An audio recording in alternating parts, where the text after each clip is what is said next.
구구라는 이름엔 작가님의 어떤 철학적이거나 예술관이 담겨 있을 것 같은데요. 어떻게 탄생한 이름인지. 저는 사실 김구 선생님을 참 존경했습니다. 그런데 김구 선생님의 나의 소원이라는 책이 있습니다.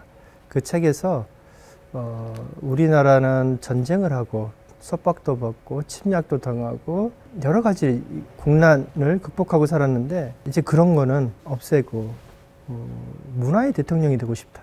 다시 태어나면은. 그 말씀에 상당히 감격을 받았습니다. 그래서 김구 선생님의 구에 하나 구가 더 있습니다. 김구구.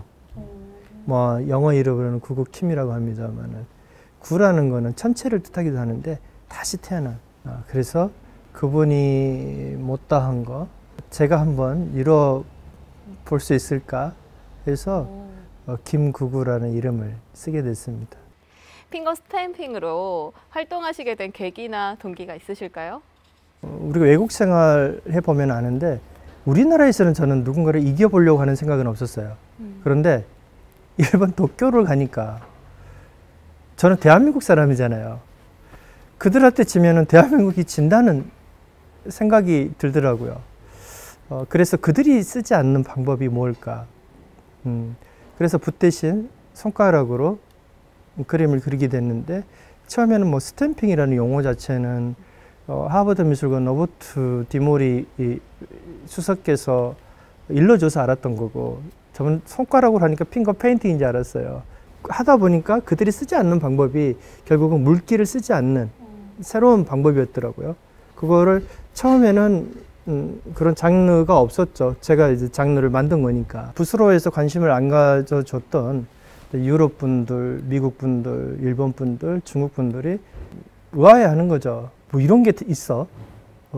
그러다 보니까 그게 자기의 자부감이 된 거예요. 시대가 또 유튜브라는 시대에 SNS, 핸드폰 시대가 열리면서 세계에 알려지니까 뉴욕에서 전시를 하는데 할리우드 스타들도 한 번씩 오고 그러더라고요. 아, 시대가 이런 시대구나. 손가락을 사용함으로써 겪는 고충은 혹시 있을까요? 처음에는 이게 많이 까졌어요. 뭐를 하는데 그러면 좀 쉬고 해야 되는데 또 하다 보니까 이게 터지는 경우가 있어요. 이게 낫는 데까지 한 일주일 이상 걸려요. 그러니까 이 손가락을 이제 못 쓰는 거죠. 그러니까 이런 게 1년, 2년, 3년, 4년 반복되다 보면은 이제는 이 하나의 손가락을 옆면, 앞면 비비고 이게 다 썼다 싶으면은 오늘은 이걸 쓰면은 이제 안 되겠다 싶을 때 이제 연홈으로 가죠. 그러니까 4군데, 5군데를 다 활용하는 거예요.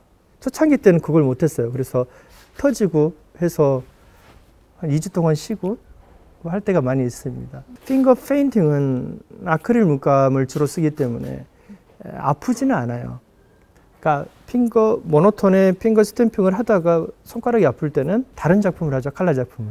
뭐 동심적인 그림을 그리든 앞으로는 칼라 작품이 더 많아질 것 같습니다만 네. 아파요. 해외 활동하시면서 한국 작가로서의 정체성을 느꼈던 순간이 있으실까요? 많지요. 제가 큰 그림을 그리게 된 계기도 그게 하나예요. 로스앤젤레스를 LA하고 뉴욕을 갔는데 교민들을 만났어요. 왜 한국 작가 작품들이 이렇게 작아요? 근데 뭐 작은 게 아니고 당시에 운반비가 너무 비싼데요. 속으로 말할 수가 없잖아요. 근데 미국이야 미국 안에 있으니까 큰 것들을 가지고 오지만은 자존심이 너무 상하더라고요. 그들이 대한민국의 그림, 작품들을 보고 감히 말을 하지 못하도록 대한민국의 자부심을 좀 전시해보자. 그래서 LA에서 길이 한 70m, 폭 13m에 한 3m 정도 되는 그림을 한 70점을 전시한 적이 있어요. 집을 팔고 네, 갔어요. 그 어느 비용이 너무 많이 들어가서 그런 거예요.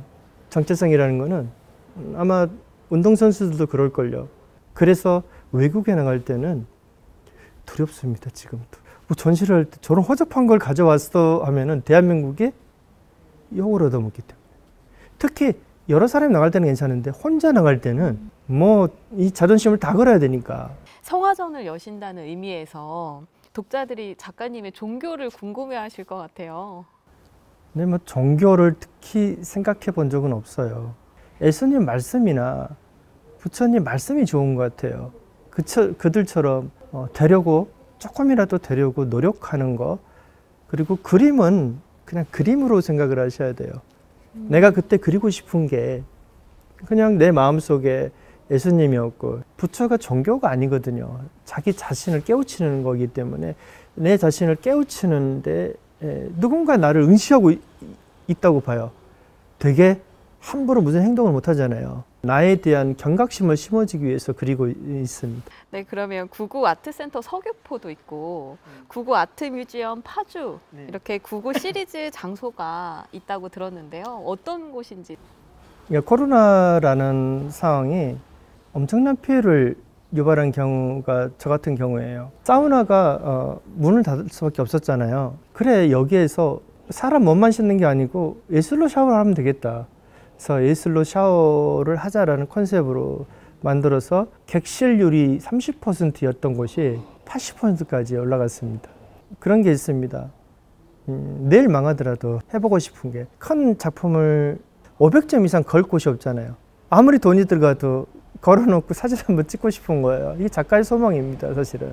근데 거기도 경제적인 여파가 컸고, 가장 큰 곳은 뉴욕의 맨하탄에 구구미술관을 오픈했었어요. 하버드 미술관하고 같이 130평 정도 되는, 높이 8m 정도 되는 상당히 큰 공간을 오픈했었는데, 오픈하자마자 다시 코로나가 얼마 안 있어서 왔죠.